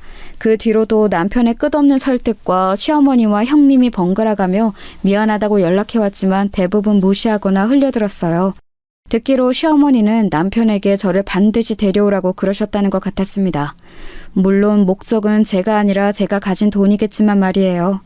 월세를 다시 올리고 몇 달은 올린 월세가 들어왔어요. 하지만 운영이 제대로 되지 않는 탓에 아주버님의 병원은 금방 자리를 빼야 했습니다. 듣기로는 동네 작은 병원으로 사이즈를 엄청 줄였다고 하더군요. 능력에 비해 너무 큰 병원을 운영한 게 문제라면 문제였죠 뭐. 시어머니는 제가 가진 재산을 어디서 들었는지 듣고서는 길바닥 한가운데 주저앉아 땅을 쳤다고 하더군요. 그냥 하는 말이 아니고 정말로 땅을 치면서 내 돈 하셨대요. 진짜 웃기죠? 그게 어떻게 자기 돈이에요? 제 돈이지. 이혼 소송은 저희 승소로 끝났습니다. 넘쳐나는 게 돈이고 그 집에서 뭔가를 더 뜯어내기 위해 감정 소모를 하고 싶지도 않아서 다른 위자료나 재산 분할은 하나도 받지 않았어요. 혹여 나중에 어떤 말 하나라도 나오는 게 싫었기 때문입니다. 저는 보란듯 그 동네에서 가장 비싼 집을 얻어서 살고 있어요. 마음이 바뀌어서 이 재산을 제가 사치하고 놀고 먹는데 다 쓸 생각은 없지만 말입니다. 시간이 좀 지나면 좋은 곳에 쓰일 수 있게 기부를 할 생각은 늘 가지고 있어요. 얼마 전에 꿈에 아버지가 나왔습니다. 제가 달려가서 안아드리고 울었어요. 너무 죄송하다고 말이죠. 가만히 제 머리를 쓰다듬어 주시는 아버지의 품에 안겨있던 꿈을 꾸고 깨니까 어딘가 용서를 받은 것 같은 기분이 들었습니다. 시어머니는 아직도 가끔 다시 합칠 생각이 없냐는 문자를 보내옵니다. 도저히 제가 가진 돈이 포기가 안 되는 모양이에요. 소용없는데 말이죠. 저는 제가 하고 싶었던 일을 하며 혼자 씩씩하게 살아가 보려고요. 그러다 좋은 사람을 만나게 되면 다시 이번에는 제대로 된 가족을 만들 수 있는 날이 올 수도 있겠죠. 제 긴 이야기 들어주셔서 감사합니다. 여러분은 저 같은 실수하지 마시길 바래요. 뭐든 있을 때 잘해야 한다는 건 말입니다. 그게 부모님이건 또 며느리건 말이에요.